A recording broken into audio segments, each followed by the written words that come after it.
రియాసతీ Urdu teachers association రూపొందించిన అభ్యసన flexi ఆవిష్కరించిన ఎమ్మెల్యే డాక్టర్ చదలవాడ అరవింద్ బాబు. బోధన సరళంగా విపులంగా ఉన్నప్పుడే నేర్చుకోవాలనే తపన కలుగుతుందని, ఆ దిశగా ప్రయత్నించిన రియాసతీ ఉర్దూ టీచర్స్ అసోసియేషన్ సేవలు అభినందనీయమని నర్సరావుపేట ఎమ్మెల్యే డాక్టర్ చదలవాడ అరవింద్ బాబు పేర్కొన్నారు. ఈ మేరకు రియాసతీ ఉర్దూ టీచర్స్ అసోసియేషన్ ఆంధ్రప్రదేశ్ కార్యవర్గ సభ్యులు రూపొందించిన ఉర్దూ బోధన అభ్యసన ఫ్లెక్సీలను ఆవిష్కరించారు. అసోసియేషన్ సభ్యులు కృషిని అభినందించారు. ఉపాధ్యాయ సంఘాలు బోధనకు ఉపయుక్తంగా ఉండే బోధన సామగ్రిని తయారు చేసి పాఠశాలకు అందించడం ప్రశంసనీయం అని అన్నారు.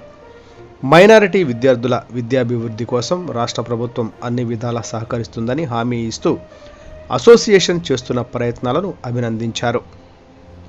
బోధనా వృత్తి అనేది మహోన్నతమైనదని, దాన్ని మరింత సరళంగా మార్చేందుకు పడుతున్న తాపత్రయం చిరస్మరణీయం అన్నారు.